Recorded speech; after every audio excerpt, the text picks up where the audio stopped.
Steve Sawyer. This is an incredibly formal presentation, like all things I do. So if you feel like you have to walk by me to get stuff or eat food, please do. You're welcome to ask questions at any time. But I do ask for two things. There's a little example here at the bottom of this page. We're going to use this example to drive the discussion. So it would be good if you read that. Now, you don't have to, because you can probably make it up as you go. But my goal is when in class is to see if I can catch people who are trying to make it up as they go. And when Jeff visited my class a few weeks ago, the rule is you can always come to my class. Anybody's welcome at any time. You have to come prepared. So if you want to come, let me know, and I'll give you the assignment, and you just can come and participate. And when I told that to Jeff, he said yes, but then he left right before we had the discussion. I called his bluff, and he was going to make me do something, so I left him. And he left.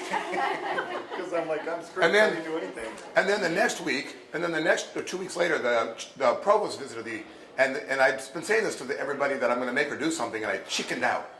And the final thing I'll say is the reason I started using this thing was, and Roger will appreciate the story, I teach in 018, downstairs, the big U-shaped one, and the ground floor. Wait, the U this way or the U? The long U, the U. And I do a lot of projects and case studies, and so I was taught to do board management. So one whiteboard is for facts, and one whiteboard is for decisions, and one whiteboard is for questions.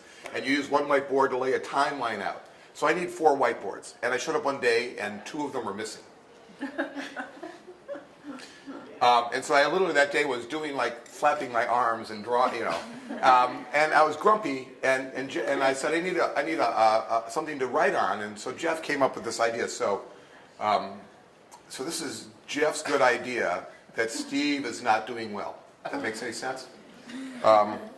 So here we go. He's very modest. He does a great job with this tool. It's a way for Steve to do his whiteboarding without having a whiteboard. Right. So this is, as it says there, this is a substitute to a whiteboard. And it's just an app on. I have an iPad, an iPencil. It's just an app. You Yep. Should I show it to you? Yep. It takes this much time to do. So I show up in class. I kick off the app. There's a URL that the app provides. You type in the URL to the browser on the teaching station, and suddenly you have, I have food on my browser. So, Caroline, you see it? Yeah.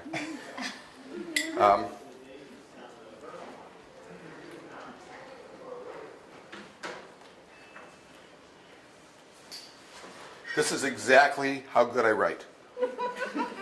So the international students are like, I can't really understand your English. They're like, that's not any better. You can set, let me see if I can make a slightly better pen.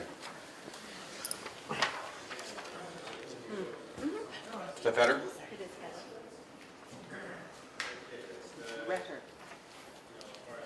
Right. So is that just a regular pen you're using? It's an iPen. It's a, okay. But you could use your finger.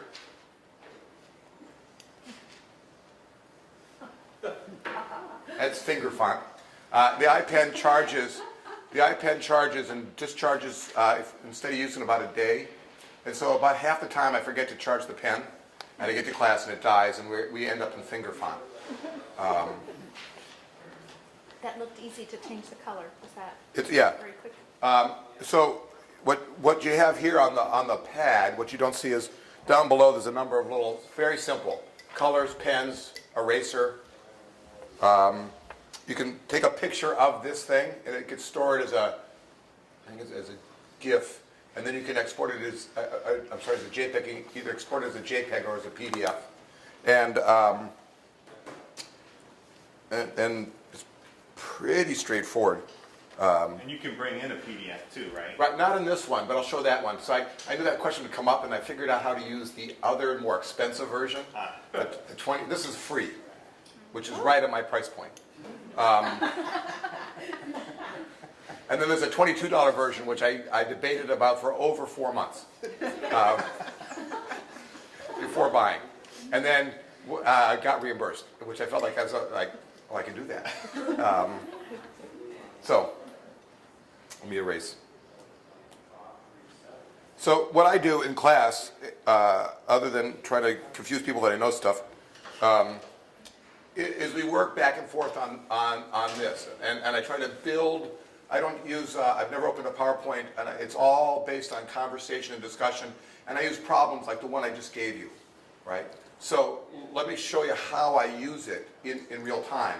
And this is a bunch of smart people. So you just read a little problem about what some managerial decision making is about. A lot of what 614 about is it's a set of cases or projects where they are faced with decisions that they have to make. And I spend a lot of my time trying to confuse them with random facts, right? And so their job is to try to sort out which facts are more useful than other facts. And what we're trying to do with that is also to come up with principles that a manager might want to use. And there are different principles. So you have in front of you a little example, very short, and a number of potential principles. Does that make sense? So the question is, what's the right principle to follow?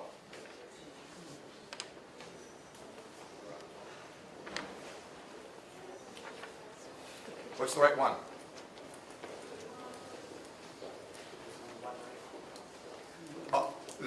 Well, that's a good question. Do you think there are more than one?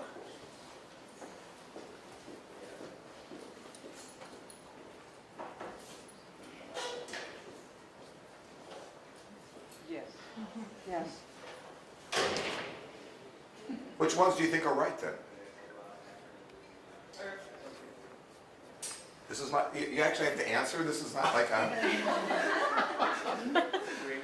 this is not like a Quaker meeting where you when you feel the moment, you actually. C and How about if we do this? C and E. How about if we do this? How many of you think A is a good principle? Raise your hand. A. You know, that's not raising your hand. A. Going once. Going. I'm gonna keep my hand up. How many think B? B. 1, 2, 3, 4, 5, 6, 7, 8. 9. 9. That's not my machine that just went. Oh, I'm sorry. But that does happen. Both the machine, the teaching station never goes out. But if I don't keep touching the, iPad, sometimes it turns off and you have to restart. Nothing gets lost. Come on. So 9. How many think C? Consider the past performance. 1, 2, 3, 4, 5, 6, 7, 8, 9, 10, 11. D. Sometimes you have to step in to do the work. D.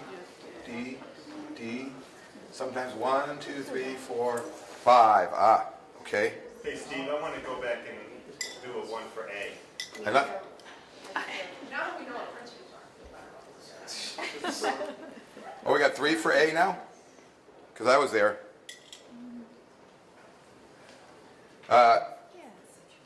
E. How many pick E? Not that I agree, but I'll go for the Trump approach. I added it this morning, I have to say. I literally did. All right. So we now have a little bit of a tally. In the class, they have some readings that back this up. Jerry has read those readings. They're from a guy named Peter Drucker, who I admire quite a bit. It's how the course is structured. And what he tries to do, and what the course tries to do, is lay out a set of principles. And so what I'm trying to do right now is, what I just did right now, by the way, is get a sense of where the students are, right? And now we can start to negotiate, right? So what's a manager's role? Managers do what? They're the deciders.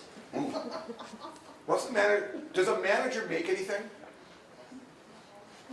Makes things happen. What do they? Do they make something for others? Depends on the job description. Can a manager be seen outside of the organization? Do customers get to meet managers? If they ask for it. If there's a complaint.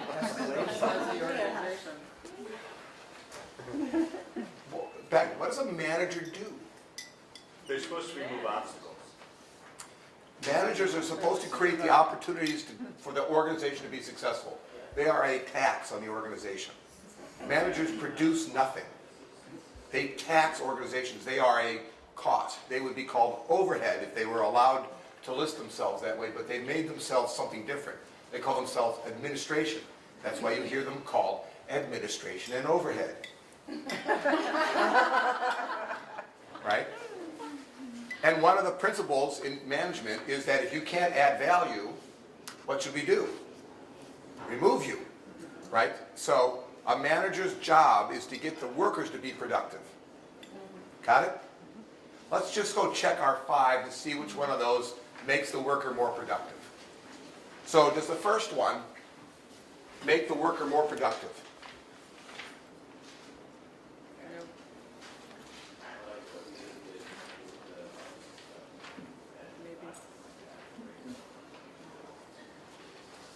So it could, yeah.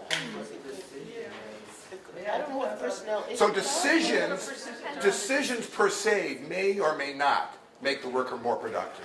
And the speed of decisions may or may not. We have to create scenarios where that's the case, right? So it's not just to say that your job is to make decisions. That doesn't seem to be the right thing to say. Does that make sense?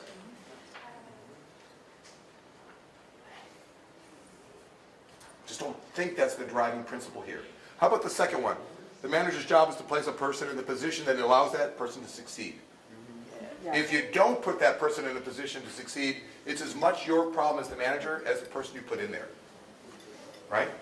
That seems to be more about what a manager's supposed to do, doesn't it? Yes. Very few of you thought that, though. We did. We Is that did. 9 or 4? Oh, sorry, it was 4 in my writing. But I can correct it now. You got slap happy when you were erasing. Yeah, yeah, you have to be a little, the eraser is bigger than the space sometimes. Good. Consider the worker's past performance. You should understand what they've done and what they're being asked to do when you make a decision. Because what you're being asked to do may not be what they've done. Stop that. Right? Does that make sense? A lot of you like that one. Do we still like it in that context? Yes. Right? Do you like it more than the one before it? Because it seems that way. Well, they work together, redundant too. So maybe these are together. B plus C. D. Sometimes they have to do the work. When you stop, when you become a worker, are you a manager anymore? No. No. One of the one of the things that we work on, and one of the things that we're talking about here, is the difference between the role and the person. So I may be, in one sense, I'm the director of the doctoral program. That seems to be an administrative role, but that's about 30% of my job. I do about half of it, so it's like 15% of my job. If Jen was here, she's around the corner, she's like, because I never answer emails, I don't know what to say. Because the other part of my job is tenured faculty member. It turns out if I don't answer my email, I still have a job. Right? So I have multiple roles. Is that one of the options up there? What? Just don't answer your email, don't. Ignore it. The F, yeah. That makes the manager more productive. G for good. Now, if this is my class, a number of students there are not native English speakers, and my humor is poor, and they may not understand that, so I'd have to do things like,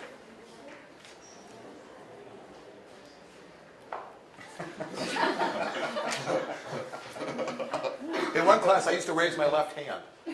That's a joke, just so everybody, yeah. Right, I'm leaving it there. So only 5 of you said that managers should take on the work. Should they? Well, if the manager needs to be a leader, which presumably they do, if they start doing the workers' work for them, not only are they not doing their work, but they are preventing the worker from doing their Right. work as well. Right. So that means you have a double loss of productivity.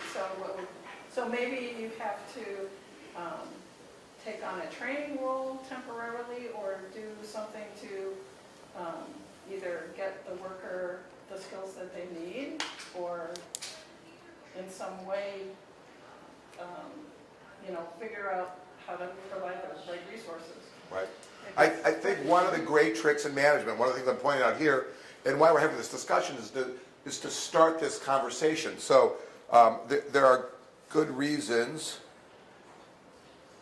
to consider this, If it's unionized shop, you better not. but there are costs. And so part of what we're going to do here is think about what are the costs. Yeah, so I would actually say that there's plenty of situations where the manager should be, having been in the software industry and been a manager, when the deadlines get tight and you're understaffed and the work needs to get done. Are you replacing or adding, are you taking work away from somebody or stepping in to fill work that's not being done? Stepping in to fill work. That's different than Right. doing the work for them, isn't it? Yes. Right? If you've put somebody in a position where they can't do the work, that goes back to the second principle. Right? You've made a mistake and you have to resolve that mistake in a couple of ways. Does it training? Do you remove them? By the way, when you take somebody out of a production role because they can't do it and you do the work for them, you've now created an interesting tension between you and that worker. Right? And the other people on the team. And the other people on the team. In my role, I would think, look, if I can get paid and you do my work for me, I have learned something fascinating, But what if, right, and gratifying. You mean that I'll get paid and you can do my work? Wow, wow. And who gets in trouble now if it doesn't go well? Wow, this is really good. Steve, what if there's too much work? Ah, So Now, what if there's a flood of too much right. work? So there's another question that how much work is being assigned by you, the manager, and how much work is being provided by others? So it's an internal or exogenous versus endogenous. Do I get to say that without a bow tie on? Can you- Exogenous, outside, endogenous, of, right? Within the Right? So our student services, I think, are a little overloaded. Do they get to choose which work they do? Yeah, they do, because they can't do it all. Right? So they can choose a couple things. They can choose to stay later. They can choose to do a bad job. They can choose to pick who they want to do. Or, my favorite, they just can choose the parts that they like the most and avoid the rest. Right? How many of you faculty have done that? Like, I have a lot of things to do. So, Yeah, when are you gonna give me that feedback? I like Brian better. Even though he asked after you. But that's the norm. I mean, do I ever get to the end of my to-do list? No, never. So there are good reasons, and this is a problem that managers often are not just a role, not just a person, but a role. And oftentimes you have to take on additional roles. What's the consequence to managing that? You don't manage that, right? So oftentimes in high volume environments, managerial capacity drops below the ability for the organization to respond because we're so busy doing that we don't know what we're doing. So I always say that this is a last resort because as soon as you start doing this, you can't do the rest of your work. But it really does- For emergencies or short periods of time, maybe. We really do have to go back to the union situation. Yeah. Because Now there are we rules. completely forget that Right. there are rules. You are not allowed to do that work. That's, Right. you're violating, everybody will be out on strike. Right. So Yeah. it's not a last Right. resort. You could choose to paint your office. But we know that that might cause problems. And by the way, here's another thing which is aside from management, this is about distributed responsibility, so it's slightly off the topic. Who will get in trouble if you paint your office? But you're tenured or tenure track. Who will really get in trouble? Roger. Roger has responsibility without authority. He's a manager. is a manager, Right. true manager. It's a, when you begin to blur roles, that's a last resort. I would always want to say, I would be very reluctant to encourage managers to step in, even for good reasons, right? And here's another one. If you get in trouble for stepping in, and you get in trouble for not doing it, you're making a decision about which trouble you want to be in.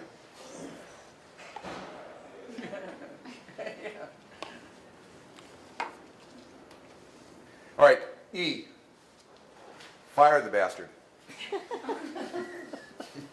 FTB, fire the bastard. In my management class, primarily about 2/3 non-US born students.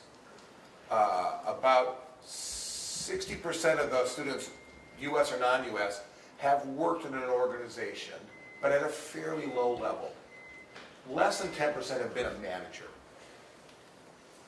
What do you think their response to this question is? Yes. Yes. This is the number one choice of many of our students at the beginning. Fire people. Right? No, it's only that simple. Right, it's not, and we spent a lot of time unpacking the reality of what it means, right? And I asked a lot of them, how many of you have been fired? And I always raise my hand, I've been fired twice. It's an experience. The second time I was being asked to take a lower job. I'm like, would you just fire me because then I can get workman's comp? But if you give me a job at 50% of my pay, I'll quit and I won't get workman's comp. And they said, exactly. So I just waited around for a week and didn't do my job, and then they fired me. And I got workman's comp, which is okay. But I think it's really interesting that students often pick this one, and we have to unpack it. I'm happy that very few of you picked this one. Right? It's very hard to fire somebody. There's a lot of processes. It's socially expensive. And have you been in a place where there's been firings and layoffs? How's the social norm of that institution? Traumatized. Yeah. What's the number one thing that's being printed? Resumes. Resumes. Everybody has that kind of social norm of standing by the printer, right? Or a quiet thing like, right? Like, here's your printer, you know. So what we just did, by the way, is now we've had a nice discussion of this thing. I'll take a picture. Actually, I'll put page number 1. Here's one of the shortcomings of the iPad app. It doesn't, you can't scroll. Every screen is a different picture, so I have to remember to number, and the students help me out. They're like, no, you're number 3 again. Oh, crap. What you can't see here is there's a little thing, looks like a little camera, you take a picture.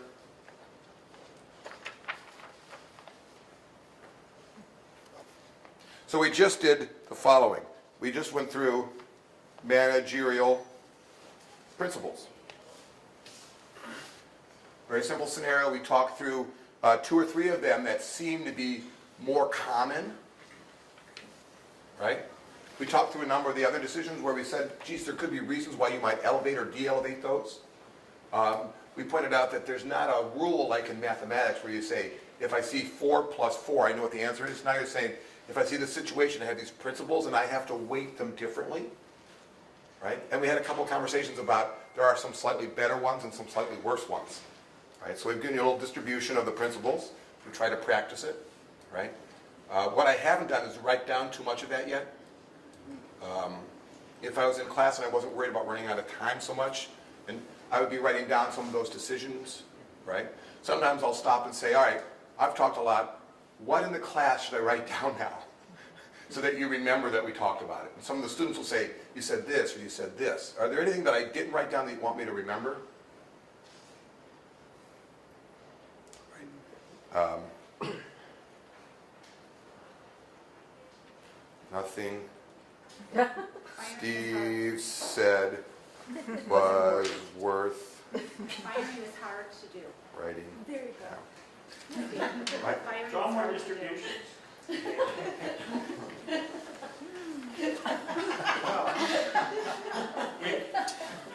We have a really deep Vesper database. So Steve, Now it's a mountain range. What's motion? so in your, as you're writing, and this is a personal question, do you write better if you are like on a surface, or is your handwriting, My handwriting is crap pretty much everywhere. okay, My handwriting was crap on the board too, so students would see me write on the board and write on this, they're like, oh, good. I think you can do a better job if you take some time, but what I don't want to do is spend my time Writing. looking at, I realize when I'm doing it on the whiteboard, I'm facing away from everybody, so sometimes I'm sitting next to people and they'll collaborate, like, what about this? So sometimes I try to write clearly.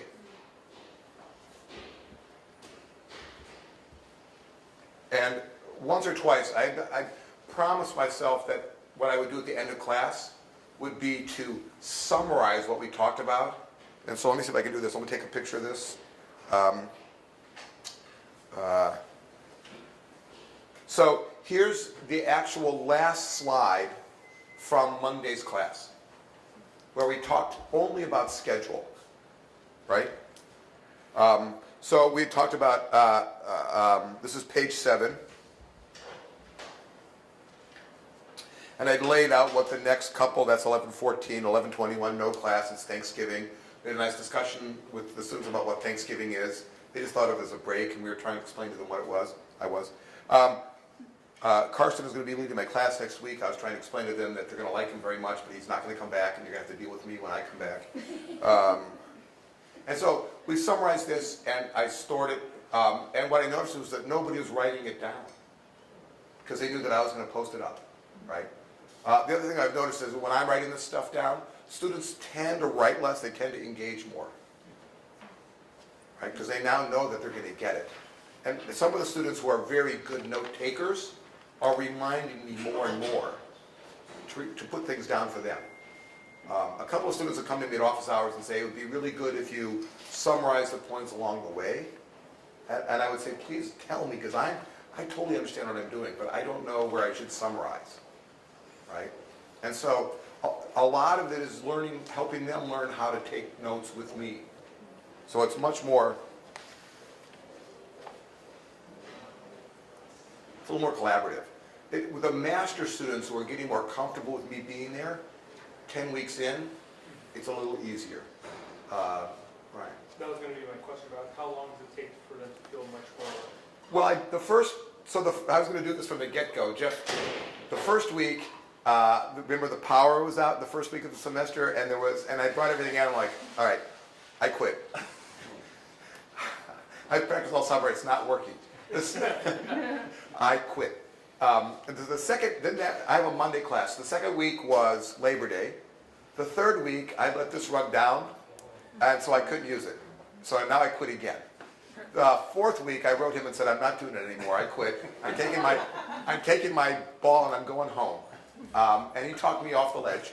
He said, I'll come help you. And we sat for a few minutes. I'm like, yeah, it's pretty easy, okay. And so I started this in week 5. Right? And we transitioned over. It was also at week 4, I do a thing called keep and change. I ask the students, what's one thing I should keep? What's one thing I should change? It's like a little internal. And they all said, we'd rather you take better notes because you do such, it's so discursive, but we're too busy writing notes. So I introduced this after that. And they were super excited. And each week we're getting better at it. I really like this idea of participatory. It's I don't have the confidence yet with my own skills to give it to somebody. To say, write on this, do some notes. But what I used to do in classes, I'd have the different groups, like we'd break up around a problem, like which way did you go? And we'd have the groups come up, and I would have the groups write on the board. I could imagine having them do this, but I think I would probably still want to stay in control and do that, right? To have different people write on stuff. But the more they see that I'm doing this for them, not just for me, the more they give me guidance on what to write. Janet. So, you can save this like as a image file? Mhm. Can you? So here, we can actually watch it. Here we go. No, I don't think it's OCR. It's just a PDF. So there's a little picture down here in the bottom. I save it, and then I can open up the file, and you can see them all there. Yeah, right. And then I can click. I can type. Oops, what happened? I came back. So let me see if I can do this again. Oh, I know what I have to do. I have to, So you can go back and edit it, but You you go have back to and edit. edit it with the same pen. you can edit, well, you can edit with your finger or you can actually continue to update it. And then you can send it. And so what I've learned, which is kludgy, here's a kludge, because it's, I can't save it to Dropbox. I have to send it to my email. Then I take all the pictures, I turn all the single pictures into one big PDF. I just join a PDF together, and then I upload that whole PDF. And some of the students have been very gently pointing out, Steve, it goes 1, 2, 3, 4, 5, 6, 7, not 1, 3, 2, 4, 5, 7, 6. And it turns out that the order that you pick the slides in is the order that it merges. When I say that, it makes sense, but I thought maybe it would pick based on the date, time I saved it, because sometimes it went back and forth. No, it picks on order that you select. So, so are you using a class Dropbox? No. I'm using, No, but you said you put them in. I put it in my Dropbox, Okay, then I merge it all together, right? Because I use everything on Dropbox, there's nothing on my native machine. So I merge it all together, and then I post the merged file up to Blackboard. Can you save it to different formats besides PDF? I think you get PDF and JPEG. That's in the cheapy one. Jerry. I've said in class before, I know like normally at the very beginning you write notes on the board about what's next and what's coming. Yeah. Do you prepare that beforehand on there? Yes. Okay. Yeah, so Jerry's been in my class quite a bit. He took my class, he then apprenticed with me in the class, and so let me see if I can find one.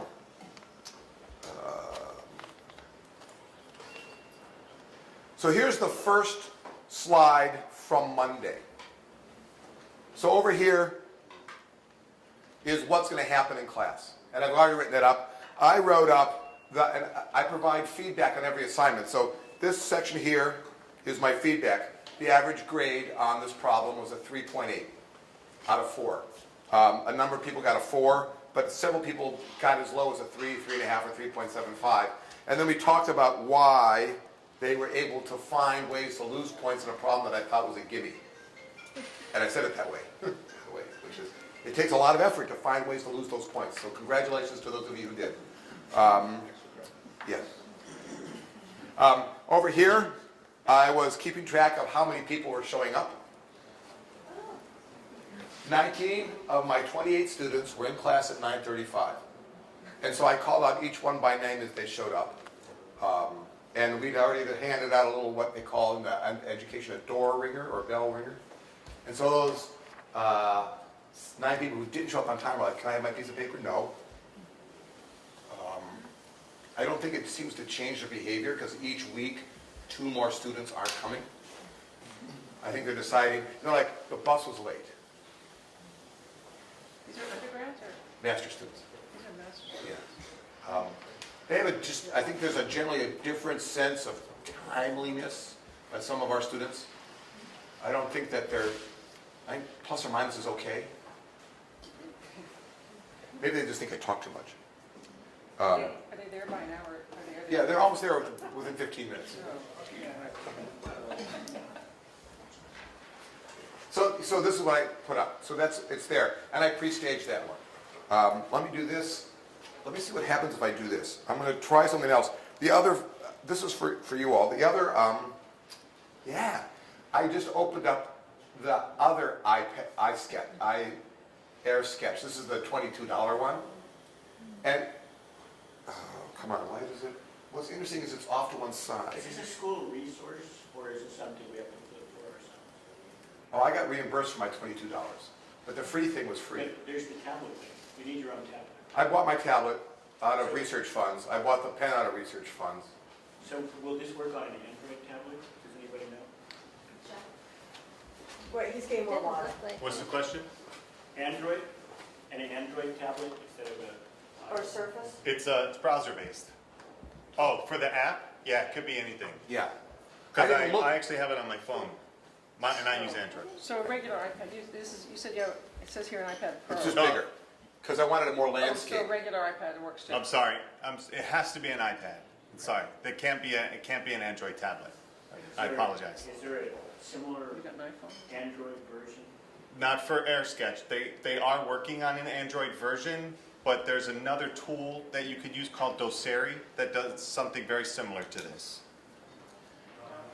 Now, Oops. can you convert We just your- turned off there again. Hold on a second. your handwriting to, No, this does not have a handwriting, It's a PDF. If someone wrote much neater than Steve, Right. then it might work. if you had Acrobat Pro, you could. well, what I was trying to show here, which is a little disappointing, so this is what happened, I've never used this in public. What I did is I imported a PDF into the $28 one, but look what happens to it. It's over there. Oh, hold it. Jeff, does it know that you wrote that? Can you turn to portrait? No. It's interesting, it's not letting me write either. Would it get stuck? I think so. Can you refresh the browser? He's doing that right now. There you go. Oh, there, yeah. So there, it worked. So can you write someplace But now it's not. Oh, yes, there it is. the name of the not iPad version? How do you spell it? It's DOCERI. Hold on, I'll do that. DOC. ERI. There's something else I wanted to mention about the question that, or the comment that Steve was making about handing the tablet over. You can have multiple people with multiple devices on the same IP address. So each group could have their own iPad, and they would be able to write their own notes individually. Okay. And then Steve would be able to share those. So he doesn't have to give up his device. I didn't know that. They can have their own. I'd be writing on this one, it would be appearing up there. That's correct. So I was even doing it on my phone. So I could have messed them up if I wanted. Why I don't- could have wrote. Stop talking, Steve. It would be an interesting experiment to see that if they were all writing on the same document, Right. like groups, like 5 Yeah. different groups. That's right. Yeah, How would they for a coordinate group their- project, Right. group collaboration. So that's cool. Yeah. The free one is nice because it's so stable. It has never crashed. It has never caused a problem. It's never not linked up. I learned it in about 2 minutes, and I have to say I was grumpy to learn it. So So if you let everyone use the same paper while writing, will they not end up scribbling on top of each other? They could, yeah. So it's just like a whiteboard. Yes, that's right. Shared whiteboard. That's the idea. It's an electronic whiteboard. Can you pull up a presentation and then while explaining doodle on the presentation? yep, that's what I'm doing right here. But that's just a single document. Can I Yeah, the entire presentation? and this one I can make multiple pages. So the $20 one, you can have a multiple page presentation and just scan through it. It stays as a single document. So you can. I never use PowerPoints, but I can imagine somebody who does could load that up into the $20 one, mark on it on the way, save the whole thing, and it would be available, right? And this one again, the $20 one is a little more functional. It has a few more things to work on. The interface is so different that it's like two different things. So that stopped me for a long time until this morning when I said, well, maybe I'll spend 5 minutes to learn 2 times the investment of the previous one. Does that make sense? So that's pretty much all I had for you. It's not super, but I do want to stress the 3 things that I find valuable. 1, increasingly the students are getting better at guiding my note-taking. 2, I find that the students are more likely to engage me than take notes because they know that I'm doing a better job and they can do that. And 3, it's easy for me to save stuff and send it on. And also I can see how I did. Because when I do it on the whiteboard, I'm never quite sure if I cover all the points when I do a case, but now I can see what I covered. So when students are asking questions, we can go back to the shared note and look at it. It seems like a much easier way to grade papers. Well, there's like liquid text, which I can grade. I graded PDFs in liquid text, which is the same thing, which you can write over the top of a PDF. That would be an awesome use for grading. Right. The other thing too is, a couple more things about this, is he's mobile, so he's not stuck at the whiteboard. He can walk around the room and write at the same time. And Steve said it himself, he's facing the class as he's taking the notes. So his back is never to the class as he's writing. So they're not doing this. That's instant engagement right there. And you can see if they're paying attention or not. It is interesting when you take the notes now, when you're facing them, they'll wait, they'll be quiet, they'll wait for you to finish something, then they'll update or add, and they'll ask me questions about things. It's very interactive, and I did not expect that. That was looking back, I'm like, duh. But when you're interactive with them, it's much more, it's a co-construction. That's pretty nice.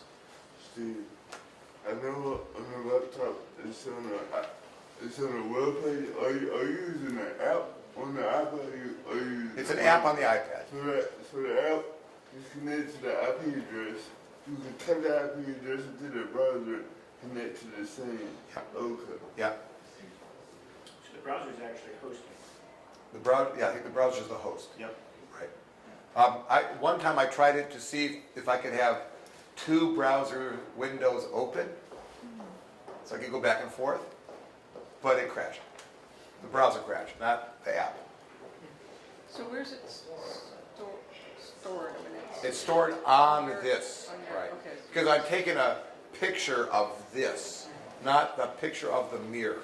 This is like a dumb terminal, this guy right here. The iPad is the center, is the nerve center, controls everything. So it's not going to AirSketch or anybody like that? It's not all right this is there. doing is being able to. It's all local. Yeah. Right. So, But keep in mind too, so there's the free version, which works beautifully. And then if you want more features like bringing in a presentation, that would be the version where you have to pay. You can't bring in a presentation with the free version. The free version is simply this, being able to do an electronic whiteboard. Do you know how to bring in other devices? Is that a paid version feature too? Like to have multiple iPads working on the same? That's the free version. Okay. Yep, and you can have as many as you want, but what they say is, of course, the more you have, the more it's going to drag down your network. Sure. And you'll start to see a little lag. But if you do it in groups, that's a great way to handle that. Then everybody's not pinging it at once. Because what they're doing is they're all on the same IP address. Right. Yeah, but when you launch the app, it gives you an IP address, and that's Right. what you put in your browser. That's correct. How do you connect another? I go open my browser, and I just put in the IP address. you all pointed to the same IP address. Right. And Shweta pointed out that there'd be a lot of overwrite because it doesn't distinguish. So you'd be opening the browser on the iPad, Correct. not the app. Oh, yes, that's right. So Steve controls it on his. He's the host. So any device that can go to a browser. That's right. Can connect. And then you're just writing on it on your. So, but Steve has to start it with his. I have to open it. and He's then- got to open it, otherwise we can't connect.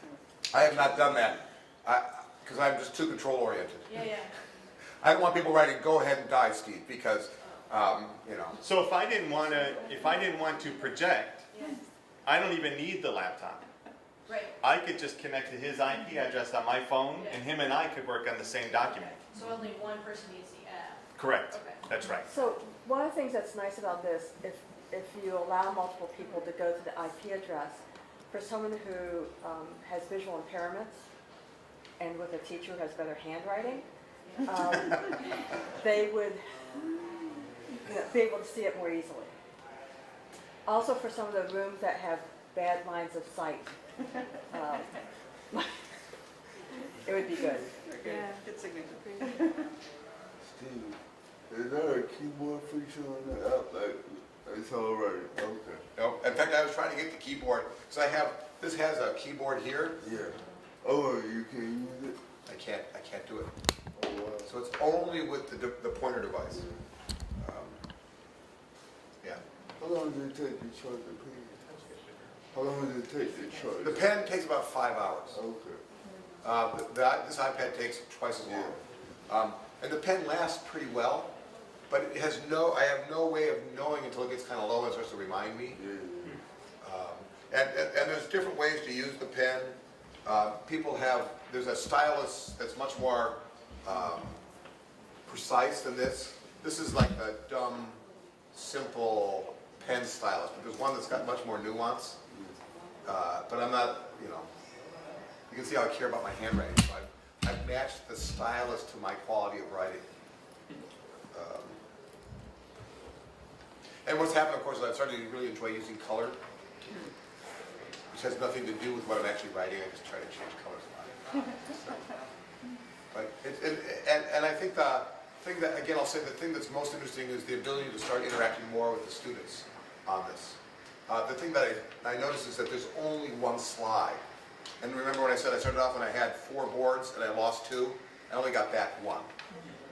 Because I was hoping if I could get multiple windows open, it'd be more fun. Like I could have multiple windows, I could write and keep stuff going, but you can only have one at a time. So I spent a lot of time on the other app. I'll close this app down. I spent a lot of time on the other app.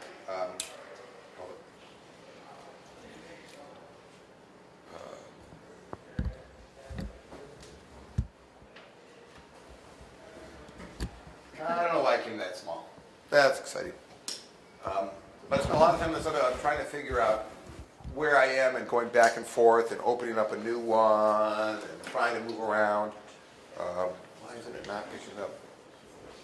There, see I picked up the new one. No, that's the feature. There we go. So in class, I am bouncing back and forth a lot between my slides. And so I have learned to keep a list of my slides. I write them down as I go. But I've always been used to having a plan for my boards. So it was easy for me to do that, to say I'm going to have these slides. And I'm pretty good at picking out, I'm going to probably have 5 or 6 slides. I'm going to talk about these different things. And so I'm building them knowing I have a bit of a plan. That's the thing you'd ask. So I have a bit of a plan, and then I know I can move back and forth. So at the risk of giving you the wrong information, and I'm still learning about AirSketch myself. If you go to the same IP address on another device, you're only able to view what the host is doing. You can't actually collaborate like you can in like a Google Doc. So I can see what he's doing, but I can't do anything with the document. There's, every time you open the app on the iPad, you get a new IP address each time, or is it always the same IP? It's always the same. I'll say this, if you're on the same network, it's the same IP address. So if I open it at home, it's one IP address. If I open it here, it's another IP address. That's right. And I wasn't sure how it was going to work, so I wrote it down in my class notes, so I can always find it. And it turns out it's very stable. I can always, down here, you can always hit this button down here, and it always comes up and tells you. Wherever you are, it always comes up. So this is actually super simple. That's the scary thing, it's very easy. Anyway. The other thing I'm going to say is, so Steve and I worked on this last fall, and I had no idea that Steve was even using this tool until he told me He wasn't. in the spring that he said, by the way, I'm using AirSketch and it's great in class. I'm like, oh my God, you're using, like he's actually using something that I had recommended to use, and I had no idea. So You sounded so surprised. I am. So if you use something, please let me know that you used it and it actually worked for you, because then it's something I can promote more. Otherwise, I just feel like I'm shooting in the dark with things and have no idea if it works for you or not. So that would be great.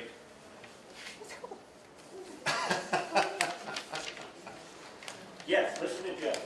Does anybody want to try it to see how it works? They might care to? Yeah. No? We good? Yeah, actually, All right, guys. tonight the whole day. Yeah.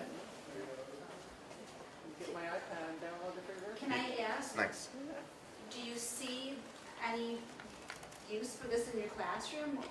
Yeah. Other than, would you be interested in trying this? I'd be interested in the version that would work on my Surface. Oh, right there. So the Siri. Uh-huh. There you go. And I then think that's this is different very channels. interesting. Oh, wasn't that I me? have used a similar tool, but not in my class. It was actually in Use the one pen research sign. project where kids and their parents are trying to design some user interface. So we used something similar, like a sketching tool on the iPad. So I felt this is very interesting. I have not thought about using it in the class. I had tried to use liquid text. Does anybody know what liquid text is? It's a PDF markup. And I thought if I could just somehow get a PDF markup of liquid text and I could get projected my iPad up to the screen, it would take care of that. And that's when I first went to Jeff and said, here's what I want to do. He's like, oh, we can do something much better. And that's when he showed me this. But I was trying to come up with any way so I didn't have to keep redoing stuff on the board or turn it into just a passive PDF or PowerPoint observation. I wanted to make sure it was engaging, and I also wanted to make sure that I embedded into doing this a lot of questions, and so that we're co-constructing the conversation, and instead of just going through it. I had the notes about what I wanted to talk about on the side, so we're actually following a little bit of a plan as I went through that with you all. It's not unscripted, but I wanted to build it with people. And that's what this, so it looks much more ad hoc than it is, but that's a design decision. But anything that allows you to interact with the students allows you to do that. What is the feedback, the direct, you kind of handled it before, but have students, I think you kind of talk about this, what has been the feedback from students? So my observation again is that I've made two mistakes that are, I forget to load up the slides fast enough after class. I just forget. And the students usually remind me very gently a couple of days later. But they seem to like it quite a bit, and what I notice is that they often are going to ask me to return to my notes when they're having a question. None of them say, oh, thank God, Steve, the class is much better now. But they use it as a device to help them. I think the amount of note-taking is dropping among students, and sometimes, I look at the people who are closest to me, and some of them are right C number 7, or they're making a connection in their notes to the thing that I have done, which I think is really good. The really devout note-takers are still taking notes. Right? I also often think that if I just could give them. Right? So it's worth noting, a little off task, in a doctoral seminar I used to ask only one student to take notes, and we would put a doc up, put it on the so that everybody could see it, and their job was to take notes in public so that people could comment on the notes. And so after a while, the doc students are all looking at the notes, like, and they would get like obsessed on the word choice. Like, we need a better verb than being, or, So I stopped doing it in public. I had somebody take notes in private. And then the job was to share it out. Do you remember doing this, Lou? Do you remember we tried this? It wasn't super successful. Were you in the class where I asked at the end, Lou took this doctoral seminar with me, and I asked at the end, some young man had volunteered to take notes, because we go into private. And at the end, I said, did you take notes after 3 hours? And he goes, well, you just talked, there were no formulas. That's one for the books. Whoops. So I kind of like having it out public like this, and I like kind of being in control. I don't think I could give it to a student to do, but I might try that occasionally. Workshops and the like. Yeah. I'd like it for annotating slides, so I think if I had my deck up, Yeah. as opposed to staying at the teaching station with a pen and then that being able Anybody else to want to produce, try? it'd be really nice to be able to be pointing things out, annotating slides. I'm not sure, just thinking about the technology course that I teach, if I'm really comfortable being their note taker for them, because I don't want to assume that they learned or understood. I think there is some value in them actually writing it down, but this definitely looks like a real player given the effort that it must have taken to integrate Steve. Thanks for making fun of me. No. Could you refresh that again? This is what you would do, yeah. What I want to say is that I was trying to make sure that I didn't adjust I was trying to integrate it into a way, so that's what I would encourage. So this is, if I thought about it more going forward, I might actually throw up the assignment, right? And have it as a document, and I could go back and forth from that. And I could work around it, because there's white space all around this. So I could probably work around and do stuff here that would amplify. I think that would be good. And I think that's why it doesn't rotate, so that you can have this, the white space Yeah, but they're the same amount. to write, exactly. Right. So, And so Steve got the iPad Pro, which is a lot larger than a regular iPad, so he has a lot more space to write. I mean, it's nice, large size, you know, so that's a plus too. and that's why I got the bigger one, so I had more landscape to draw on. So. And I don't know if this, I think I'm getting pretty good at my finger, because my writing is bad either way. So. Like, there's no value add from going from one to another. So. One final thing is, it does mean that you bring more stuff to class. You have to remember more stuff. And on it's died 3 times on me, once before class started. So it's that little bit more to remember. It has one of those now disgraced, no longer viable iPhone connectors, and it comes with a little piece that plugs in, so you can plug it into your iPhone charger. Or you can stick it into the, Oh, yeah. you can stick it into the port and it will charge from, so, Yeah, but he's using a fancy pen. You can use a stylus. just as well, and it works. Or just use your finger. Right. What does this fancy pen do that doesn't have buttons, right, to do other stuff? Okay. Yeah. So they have buttons on it? No, it has different stylus tips you can put on to give you more or less control. So I put on the ballpoint pen end, not the I'm a great drawer with shading and skill end. Right. But I wanted to, not like I'm a gadget guy, but I wanted to try it out to see what I could do. I think a stylus would be just fine. And I spent a lot of my time worried about losing it and charging it, so the stylus would be better. And there's no way to clip it on. So I found a clip that would. Anyway, there, now completely over-intellectualized. Fantastic. Thank you, Steve. Thank you for coming.